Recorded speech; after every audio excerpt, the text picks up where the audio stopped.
Bonjour à tous, je suis ravie de vous retrouver aujourd'hui pour cette nouvelle vidéo. Et cette semaine, eh bien, on va changer un petit peu de registre, on va faire de la boulange. Et oui, j'adore faire le pain et la brioche, donc ça tombe bien. J'avais envie de vous présenter une vidéo de recette de pain au levain. Alors le levain, je l'ai déjà fait sur ma chaîne, hein. Vous avez déjà une vidéo, un tuto qui est disponible. Je vous mettrai le lien en barre d'infos, vous allez voir que c'est vraiment pas compliqué du tout.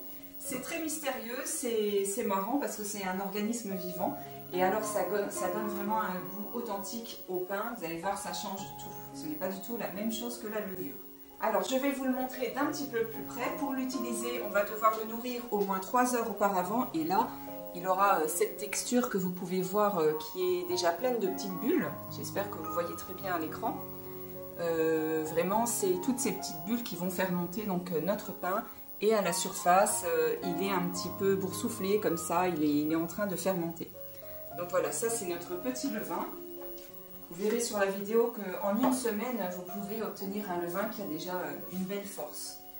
Et ensuite, donc nous ferons cette recette en 2 temps. Nous allons la commencer aujourd'hui et ensuite nous terminerons par le façonnage et la cuisson de notre pain demain matin. Si comme moi vous adorez faire votre pain à la maison, alors suivez-moi, je vais tout vous expliquer en détail. On commence tout de suite par la lecture des ingrédients. A tout de suite. Pour notre pain long au levain naturel, nous aurons besoin de 250 g de farine T65, de 5 g de sel, de 125 g de levain naturel. Donc j'ai déjà fait cette recette sur ma chaîne et vous pourrez bien entendu retrouver le lien de la vidéo en barre d'infos, mais il va s'afficher également en haut et à droite de cet écran. Et de 150 g d'eau tiède. Allez, on va tout de suite commencer notre recette. Vous allez voir que c'est assez rapide à faire, une recette de pain. Je vais vous expliquer pourquoi j'ai choisi de la farine T65. Parce que c'est une farine qui se prête beaucoup plus à la préparation des pains et des viennoiseries que la T45 ou T55. Et en plus, elle va apporter un petit goût un petit peu plus rustique à la pâte. Donc pour le pain au levain, c'est l'idéal. Alors on va mélanger la farine dans le bol du batteur. Et on va juste pour l'instant mélanger l'eau qui est tiède. Et ensuite on laissera donc reposer 20 minutes, c'est pour l'absorption de la farine. Donc seulement après on pourra mélanger notre levain et notre sel. Et terminer le pétrissage. Donc voilà, j'ai mis la farine, l'eau, un petit pétrissage rapide de 2-3 minutes. Et on laisse poser 20 minutes.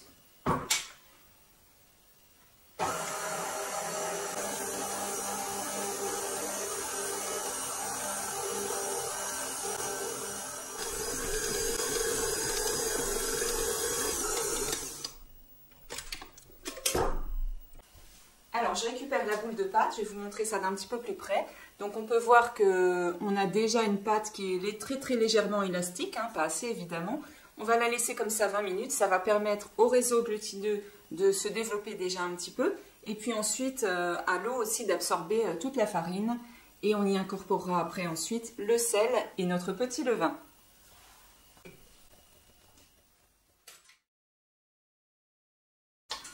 Allez, c'est reparti pour la suite de la recette. Alors après 20 minutes de pause, évidemment notre pâte n'a pas pris de volume puisqu'il n'y a pas notre levain à l'intérieur. Mais par contre, ce qu'on peut constater, c'est qu'elle s'est énormément détendue. Vous voyez? Et on peut même dire que le réseau glutineux a même commencé à se former puisque j'arrive à l'étirer sur une épaisseur assez fine quand même. Donc ça, c'est vraiment super. Donc je vais la replacer à l'intérieur du batteur. Et ensuite maintenant on va y incorporer le sel et notre levain. Alors je mets le sel. Et pour le levain, eh bien, on va utiliser la balance puisqu'on a besoin de 125 g de levain. Évidemment là il y en a beaucoup trop. Hein. Alors concernant le levain, donc j'en profite pour vous montrer sa surface parce que il a vraiment de belles boursouflures. Vous voyez, quand on écarte un petit peu là, on peut voir toutes les petites bulles d'air. Vous voyez? Et c'est vraiment ça qui va faire monter notre pâte. Allez, 125 g. Un petit peu. Allez, on va pouvoir remettre en pétrissage. Donc pour le temps, en fait, je dirais au moins une dizaine de minutes hein, pour vraiment bien incorporer tous ces nouveaux éléments et obtenir une pâte qui est vraiment super lisse.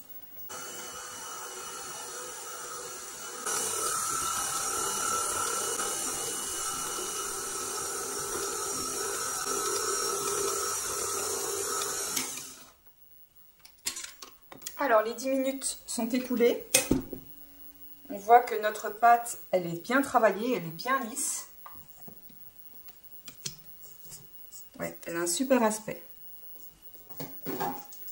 Alors, on va mettre notre pâte sur notre plan de travail.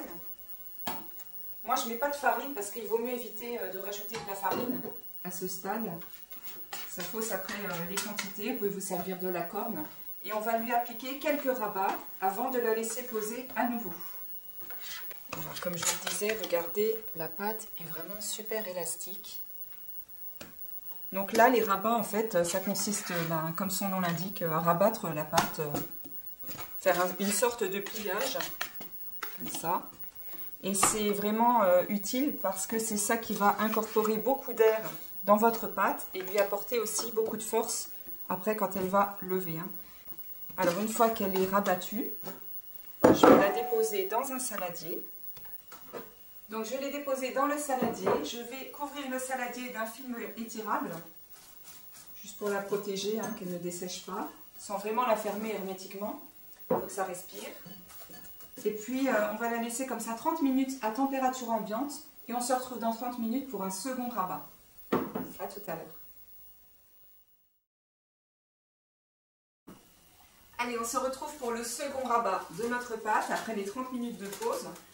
Donc on peut constater que notre pâte a commencé à fermenter légèrement. Voilà, vous voyez les bulles qui se sont formées à la surface. Elle a pris un peu de volume, pas trop, c'est normal. Ça fait seulement 30 minutes. Donc à présent, on va la déposer sur notre plan de travail. Alors pour éviter de rajouter de la farine, ce qui n'est jamais très bon, j'ai graissé mon plan de travail. Donc je l'ai huilé légèrement. On peut aussi huiler le fond du plat avant de la déposer à l'intérieur. Ça facilite la manipulation. Voilà. Et cette fois, on va la dégazer très légèrement. Donc on va juste la tapoter un petit peu comme ça. On ne va pas la dégazer au rouleau pour enlever toutes les bulles d'air, ça serait dommage. Et on va continuer donc dans la même dynamique que tout à l'heure. On va lui appliquer des rabats. On va emprisonner de l'air à l'intérieur de la pâte. Vous voyez, en graissant le plan de travail, c'est nickel. Ça ne colle pas du tout, on n'arrache pas la pâte. Et maintenant qu'on a fait ça, on va venir bouler notre boule de pâte. Je la redépose à nouveau dans le fond de mon plat. Et je vais à nouveau la couvrir. Et cette fois, on va la laisser 3 heures à température ambiante. Donc comme je vous le disais, on va la laisser pendant 3 heures à température ambiante. Donc on va activer la fermentation de cette façon. Et puis ensuite, sans rien y faire d'autre, on la mettra toute la nuit au réfrigérateur. Et on poursuivra notre recette demain matin. Et demain matin, en fait, il ne restera plus que le façonnage et la cuisson. Donc vous voyez que ce n'est pas très contraignant à faire.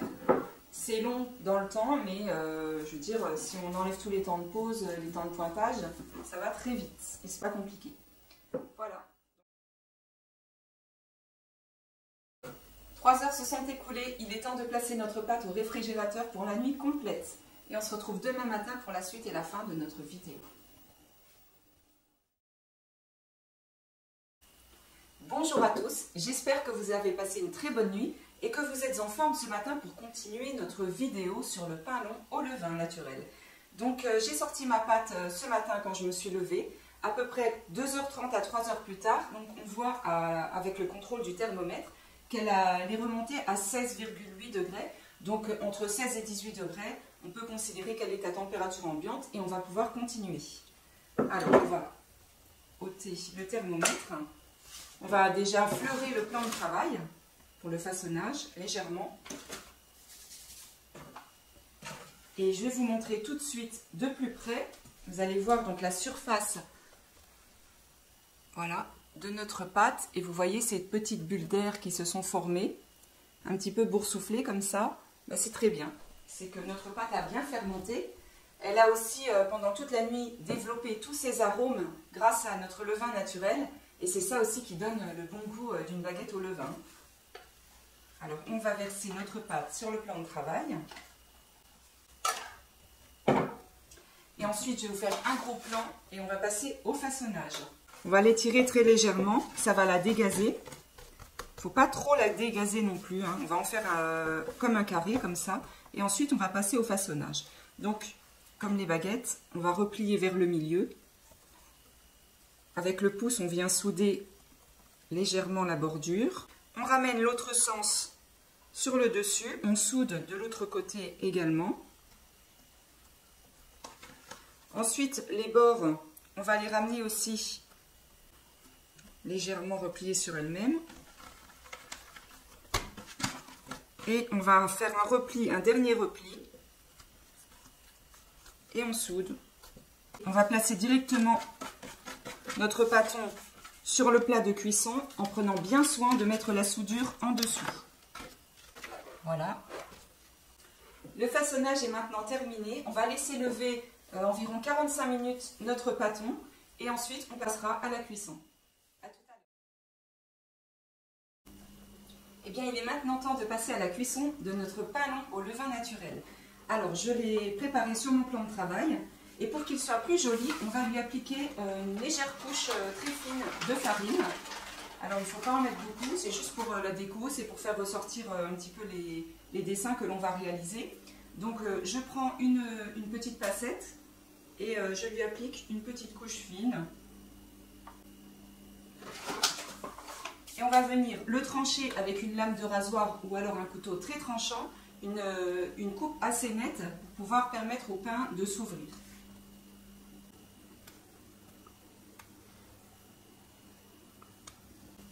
Alors voilà, après avoir fait les petites incisions, donc vous voyez, on peut déjà entreapercevoir les alvéoles à l'intérieur de notre pain. Il est temps de passer à la cuisson de notre pain. J'ai inséré une petite casserole d'eau bien chaude dans mon four pour créer un petit peu de vapeur. Ça va permettre à notre pain de bien se développer.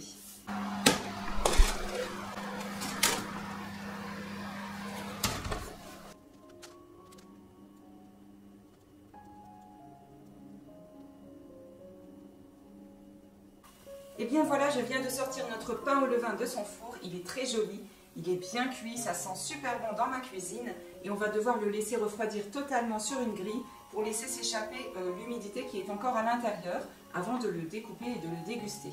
Tout à l'heure, je vous montrerai la découpe et l'alvéolage. C'est l'heure de passer à la découpe maintenant que notre pain est refroidi. Donc, je voulais juste vous faire entendre de plus près.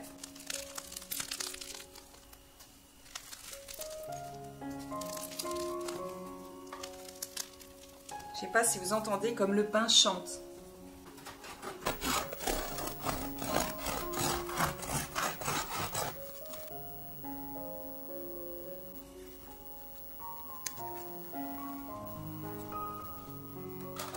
Et voilà mes amis, nous sommes déjà arrivés au terme de cette vidéo. J'espère qu'elle vous a beaucoup plu et que mes explications vont vous aider à vous y retrouver dans la confection d'un pain au levain. N'oubliez pas d'aller consulter ma vidéo qui est déjà en ligne sur la fabrication du levain naturel. C'est pas très compliqué, vous allez voir que c'est accessible à tous. Voilà, je vous souhaite une excellente journée, une bonne dégustation et n'oubliez pas de vous abonner, de partager ma vidéo et on se retrouve bientôt pour d'autres aventures. Bisous, bye bye.